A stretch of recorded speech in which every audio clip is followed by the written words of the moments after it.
então para a segunda parte de introdução, né, dos recursos criminais. Nós estávamos no final da primeira parte, na parte dos impedimentos, e eu disse que vocês ficariam curiosos para saber os impedimentos recursais. Então, nessa segunda parte, nós vamos começar com os impedimentos recursais. Vamos lá. Parte 2. Impedimentos. Então, eu tenho aí a desistência, né? Que verifica-se quando o réu, acompanhado de seu defensor, não mais deseja persistir no inconformismo, solicitando que o recurso seja haja desistência do recurso. Então, lógico, né? Eu preciso só dizer para vocês que a desistência do recurso ela é voluntária e ela é exclusiva do particular. Falo isso porque para o Ministério Público é proibida a desistência. O Ministério Público, pelo princípio da obrigatoriedade, não pode desistir do recurso. Então, quando eu falar em desistência, eu vou falar sempre nos crimes de ação penal privada, né? Privada exclusiva. Porque mesmo naqueles crimes de ação privada subsidiária, o particular, ele não, embora ele possa desistir da ação, o Ministério Público retoma a ação nos crimes de ação penal privada subsidiária. Então, a desistência no processo penal, ela está relacionada aos crimes de ação penal privada exclusiva, né? Renúncia caracteriza-se pela manifestação da parte no sentido de que não deseja recorrer da decisão antes mesmo de interpor a impugnação cabível. Tanto a desistência quanto a renúncia são vedadas aos membros do Ministério Público, tá? Então, a renúncia também é exclusiva no processo penal, ela é exclusiva nos crimes de ação penal privada exclusiva, né? Ela é exclusiva nos crimes de ação penal.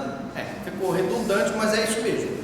Então, você não pode ter no crime de ação penal pública incondicionada, você não pode ter nos crimes de ação pública condicionada à representação do ofendido ou à requisição do ministro da Justiça, e você não pode também ter nos crimes de ação penal privada subsidiária, porque, como eu disse, embora o particular desista da ação penal privada subsidiária, o Ministério Público tem como obrigação encampar aquela ação. Eu queria só dizer que a renúncia, alguns doutrinadores dizem que ela pode ser expressa ou tácita. A expressa, como nós já vimos aí no slide, ela se caracteriza pelo ato da parte, né? No caso particular, expressamente por escrito, dizer que não pretende recorrer, não é isso? Mas há quem defenda a renúncia tácita, que é aquele ato incompatível com a vontade de recorrer. Por exemplo, você está processando uma pessoa, né? E aí, terminado o julgamento, ele é absolvido, você vai lá jantar com aquela pessoa, participar daquela feijoada, aquele churrasco que ele está dando, porque ele foi absolvido no processo. Ora, isso aí é um ato incompatível com a vontade de recorrer, e alguns dizem que se trata de uma renúncia tácita, o fato dele ter ido lá no churrasco em comemoração à absolvição do cidadão. Outro impedimento é a deserção. Deserção. A deserção ocorre quando deixa de pagar as custas devidas, né? A parte, né? Deixa de pagar as custas devidas, artigo 806, parágrafo 2º, parte final do CPP, o translado de peças dos autos, né? Artigo 601, parágrafo 1º, embora não expressamente prevista a deserção desse tipo legal. Então, se você deixou de pagar as custas do processo, né? Que é as custas de translado e posse do retorno, é também uma causa impeditiva do recurso. Você não pagou as custas, você perde a oportunidade de recorrer.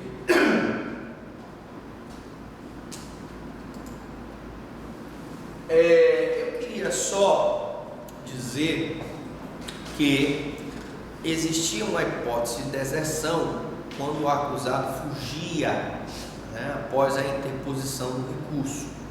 Essa hipótese de deserção, em que o acusado fugia e depois de haver recorrido, ela foi extinta. Hoje só temos essa hipótese do não pagamento de custos. Portanto, a fuga do acusado hoje, mesmo depois de recorrer, ele não é mais causa de deserção do recurso. Embora eu quero deixar bem claro que a minha posição pessoal é contra. Uma das formas que nós teríamos de impedir a fuga do acusado é dizer: bom, se tu fugires, tu vais, então teu recurso será deserto. Porque não tem lógica. Ele recorre, que tal, se utilizando de um favor, um direito dele, mas um favor legal, foge e o recurso dele ainda assim é válido. É complicado. Como é que você pode aquilatar aí um favor legal com uma pessoa que não está cumprindo com o seu dever para com o Estado, já que ele fugiu após a condenação? Então é uma coisa, mas legalmente o que interessa é que você vai fazer concurso, vai fazer prova da OAB e lá vai ser perguntado se essa fuga do acusado é um motivo de deserção do recurso. Você tem que dizer que não. Hoje a deserção do recurso está prevista exclusivamente para o não pagamento de custas. Pressupostos de admissibilidade recursal, né? Vamos lá. Juízo recursal é dividido em juízo de admissibilidade e juízo de mérito. Então vamos fazer aqui uma diferença entre o juízo de admissibilidade e o juízo de mérito. Qual a diferença entre o juízo de admissibilidade e o juízo de mérito? Bom, vamos primeiro explicar o juízo de admissibilidade. Quando você interpõe um recurso, você o interpõe peticionando para o juiz que proferiu a decisão. Então, na hora que você está interpondo o recurso, eu vou dividir. A primeira página do recurso, ela tem: excelentíssimo senhor, doutor, juiz de direito. Então você está interpondo ele para o juízo aquo.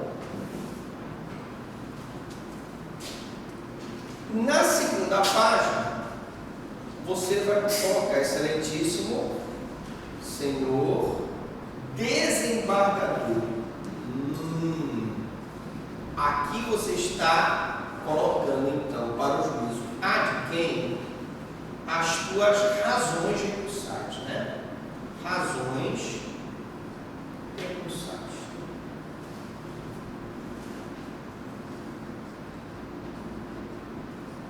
Bom, reparem o seguinte: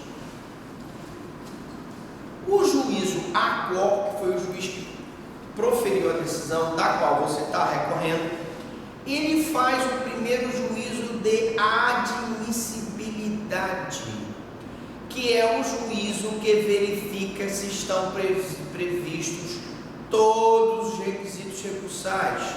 Professor Frank, quais são esses requisitos recursais? Se o recurso foi interposto tempestivamente, se o recurso observou a taxa de atividade, se o recurso observou o cabimento, se houve sucumbência, todos os requisitos objetivos e subjetivos do recurso. E depois dele analisar esses requisitos, é que ele dá seguimento ao recurso. Porque se o recurso for intempestivo, por exemplo, ele não dará seguimento ao recurso. Quando esse recurso veio para o tribunal adquém, com as razões, o tribunal adquém faz de novo essa análise de se o recurso foi tempestivo, se o recurso respeitou o requisito da adequação, da taxatividade, do interesse, da sucumbência, etc. Então, gente, o juízo de admissibilidade é o juízo que analisa os requisitos recursais, tanto os requisitos objetivos quanto os requisitos subjetivos. E o juízo de mérito é aquele que analisa o pano de fundo do recurso, as razões propriamente ditas do recurso, as razões do inconformismo. O mérito, o juízo de mérito não é feito pelo juízo ACO, que já proferiu a decisão. Ele é feito pelo juízo ad quem, que são os desembargadores que vão analisar, no exemplo aí, a apelação. Então, juízo de admissibilidade ou juízo de prelibação, cuidado, que juízo de admissibilidade também é chamado de juízo de prelibação, consiste na aferição pelo juízo competente das condições de admissibilidade da espécie de impugnação recursal apresentada pela parte recorrente contra a decisão a ela desfavorável, sucumbência. Então, é a aferição pelo juízo competente, juízo ACO, o juízo ad quem, das condições de admissibilidade da espécie de impugnação recursal apresentada. Ele vai analisar se o teu recurso preencheu os requisitos de admissibilidade, se foi tempestivo, se foi adequado, se teve realmente respeitou o requisito do cabimento, se houve sucumbência, tá? Impugnação recursal apresentada pela parte recorrente contra a decisão a ele desfavorável, sucumbência, né? O juízo de mérito ou de prelibação, o juízo de mérito ou de delibação, atenção, um é prelibação e outro é delibação, é o fundamento que se alega para fim de reforma, anulação da decisão e que quase sempre, embora nem sempre, coincide com o mérito da ação penal. Então, olha só, é o pano de fundo do recurso, são as tuas razões, são os argumentos que tu estás usando. Então, preste muita atenção, porque esses nomes são diferentes. Você conhecia por juízo de mérito, mas não conhecia por juízo de delibação, tá? Então, prelibação é uma coisa e delibação é outra. Tá, professor, e aí? A gente precisa saber agora os pressupostos objetivos de admissibilidade recursal. Claro. Se eu digo que no juízo de admissibilidade ou prelibação eu tenho que analisar esses requisitos, quais são esses requisitos? Vamos ver agora. O primeiro requisito é a previsão legal. Os recursos são aqueles expressamente gizados na lei processual penal. Ou seja, previsão legal tem a ver com taxatividade. Como eu disse, das sentenças cabe apelação, das decisões interlocutórias cabe recurso em sentido estrito, das decisões que têm omissão, dúvida, contradição, cabe embargos de declaração, né? Das decisões não unânimes nos tribunais cabe embargos infringentes. Da decisão contrária à norma infraconstitucional cabe recurso especial. Das decisões contrárias à norma constitucional cabe recurso extraordinário. E assim sucessivamente. Tá? Segundo requisito, forma prescrita em lei. Previsão legal é uma coisa, ele está previsto em lei. Forma prescrita em lei é de ser observada sob pena de não recebimento, ou de negativa de seguimento, ou não, de não conhecimento do recurso, a forma prescrita em lei. Como você deve fazer aquela interposição. Uma coisa ele está previsto em lei, vocês estão entendendo? E outra coisa é aquele recurso, você tem que recorrer em 2 dias. Aquele recurso tem que recorrer em 5 dias. Aquele recurso tem que recorrer em 15 dias. Aquele recurso do embargo de declaração, tu recorre para o próprio juiz prolator da sentença, e ele que vai analisar o embargo de declaração. O recurso de apelação, tu recorre para o próprio juiz que prolatou a decisão, mas as razões tu mandas para o órgão ad quem, que são os desembargadores. Então eu tenho uma forma, eu tenho um rito, e cada recurso tem um rito que você deve observar. Então, previsão legal é uma coisa, forma prescrita em lei é outra. Tempestividade diz respeito ao prazo dos recursos, né? A interposição do recurso antes do prazo recursal ter expirado implica em preclusão consumativa, isto é, a parte que já exerceu o ato não pode tornar a praticá-lo. Gente, tempestividade, requisito importantíssimo nos recursos. Você não pode interpor um recurso fora do prazo legal, né? Você deve interpor um recurso dentro do prazo. Se você não interpor, a regra é que se você não interpôs o recurso, o recurso preclui, tu perdes o teu direito àquele recurso. Então preste muita atenção nisso. Muito embora eu queira esclarecer aos senhores que se houver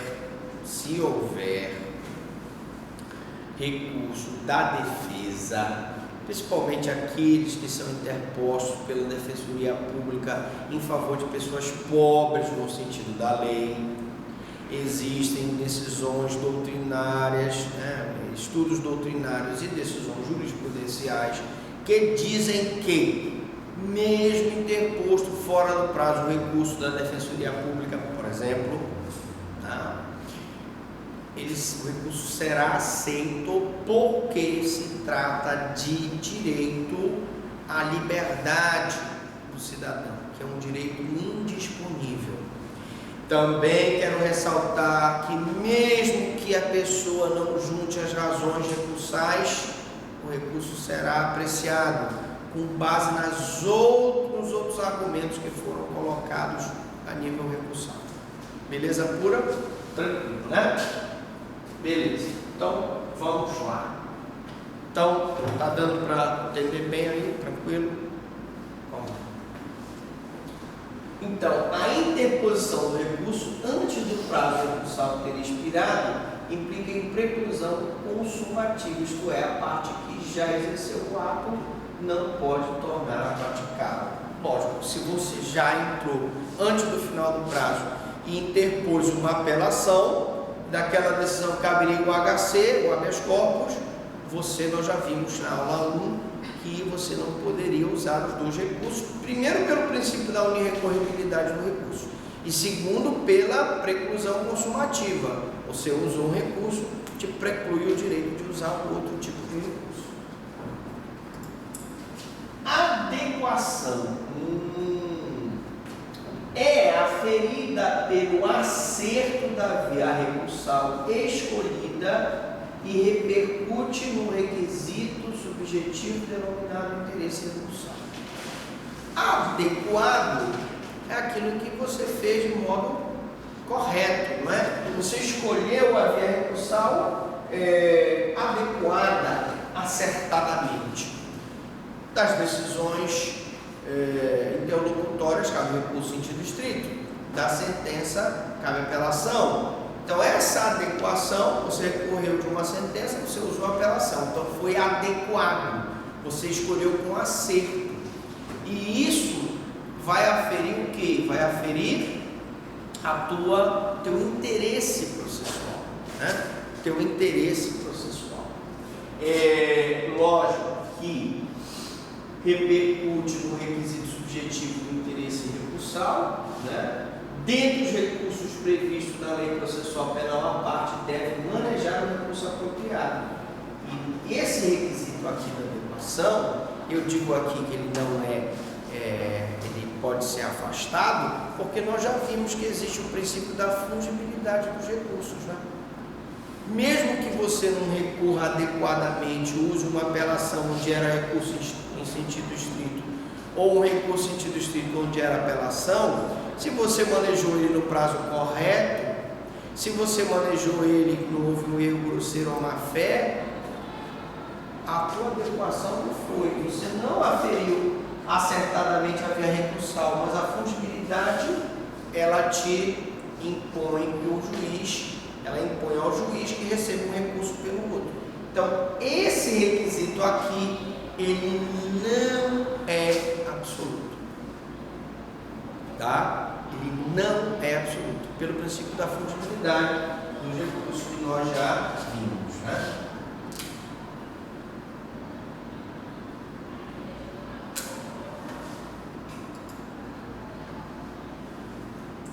Inexistência de fatos impeditivos, aludindo como fatos obstativos, a renúncia manifestada antes da interposição do recurso e a desistência que tem que ser expressa, manifestada após a sua apresentação.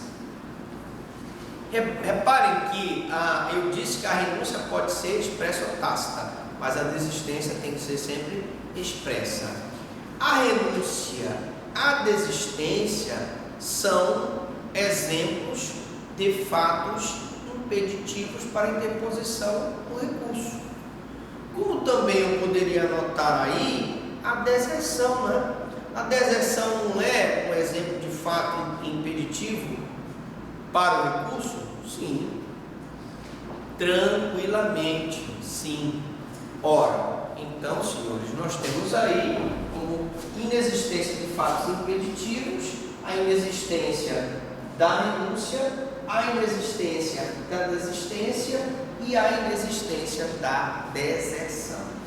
A renúncia, a desistência e a falta de pagamento do preparo vai gerar deserção, são fatos impeditivos que vão impedir que o recurso seja apreciado. Motivação, que é a fundamentação do recurso, que é excepcionada pelos artigos 577, já pode ter por recurso sem estar representado pelo defensor. Gente, nós já explicamos aqui na aula 1 que eu tenho por técnica de apresentar uma petição recursal ao juiz ACO, que foi quem interpôs a sentença, e apresentar ao juízo ad quem, são os desembargadores que vão analisar o recurso de apelação, as razões recursais. Beleza, isso é a regra, essa é a boa técnica, nos exige isso. Mas nós já explicamos inúmeras vezes aqui na aula 1 e agora que pode haver a interposição de recurso sem razões. E pasme, basta que o réu, ao tomar ciência da sentença, escreva lá no processo: gostaria de recorrer, estou inconformado com a sentença, ou apelo, ou recorro. Esse recorro dele já serve como termo que a gente chama de interposição por termo nos autos. Ele colocou um termo nos autos que indica que ele quer recorrer.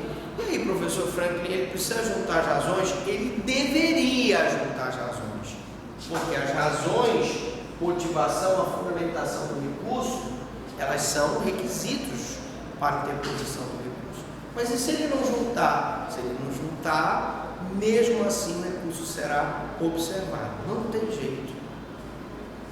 Ele recorreu. E aí eu até estava conversando com um defensor, amigo meu, que faz audiências comigo lá. Eu dizia: mas doutor, o senhor está recorrendo até de pena de prestação de serviço à comunidade, quando o juiz transforma a pena privativa de liberdade restritiva de direito, prestação de serviço à comunidade. Eu falei: não, doutor, mas sabe o que é? O que acontece é o seguinte: eu estou recorrendo porque o condenado disse lá, escreveu que ele quer que seja feito o recurso. Então, gente, diante dessa situação, não tem outra senão a gente aceitar o recurso da Defensoria Pública e tentar contra-razoar o recurso. Mas aí vai. outro artigo aqui é o 578, que é a possibilidade de deposição por petição, o termo dos autos. Termo dos autos, como eu acabei de explicar, é quando a parte chega e coloca lá apelo ou recorro, né, apresentada pelo próprio réu, e o 601 diz que prevê a subida da apelação sem as razões.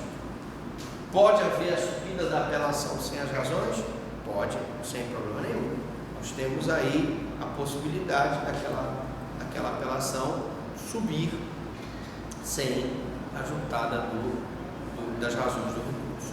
Não é tecnicamente correto, mas é plenamente possível juridicamente, existe a possibilidade jurídica de ser feito. Interesse. Agora, gente, eu peço venha para explicar para vocês que os requisitos que nós vimos até aqui, eles são requisitos objetivos. E agora nós vamos ver os requisitos subjetivos. Então, previsão legal, forma prescrita em lei, adequação, tempestividade, né?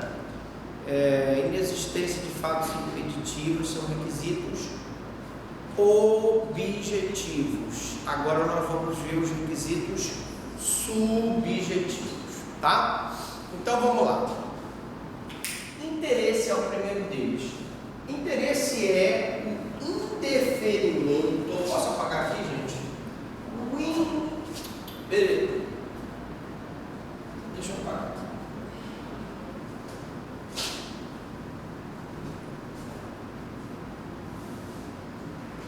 O recurso em que não há interesse, ele é indeferido. Há um indeferimento do recurso se a parte ficar comprovado que a parte não tem interesse. E o que é esse interesse? É inferido pela necessidade que a parte tem na modificação da decisão que lhe foi desfavorável, ainda que parcialmente. Então, é a necessidade que a parte tem da modificação da decisão. Professor, o cidadão foi transformado a pena dele privativa de liberdade numa prestação de serviço à comunidade. E ele, mesmo assim, ele recorreu. Mas espera aí, qual era o interesse dele? O interesse dele era que ele fosse absolvido. O defensor virou para mim e disse: não, doutor, eu tenho que recorrer porque o interesse dele é que ele fosse absolvido. Eu argumentei com ele que ele tinha pego uma prestação de serviço à comunidade, mas ele não aceita, ele quer ser absolvido, é o interesse dele. Por isso que o interesse a gente infere da necessidade que a parte tem na modificação. O cara pegou no homicídio uma pena de 6 anos, bom demais, 6, 8 anos, mas ele não está satisfeito, ele queria ser absolvido, porque a tese dele era negativa de autoria. Ele vai recorrer, tem interesse. Então isso é que é o interesse, tá? Vamos lá. Eu voltei aqui, será? Eu voltei, não foi? Legitimidade. Legitimidade é pressuposto recursal que decorre da legitimidade de causa, o auto ad processo. O recurso precisa ser oferecido por quem é parte na relação processual, estando capacitado a fazê-lo ou quando a lei expressamente autoriza a interposição por terceiros. Gente, e aqui eu queria fazer uma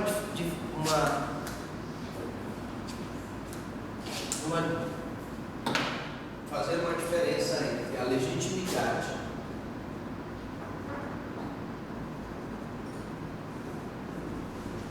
ad causa e a legitimidade ad processo.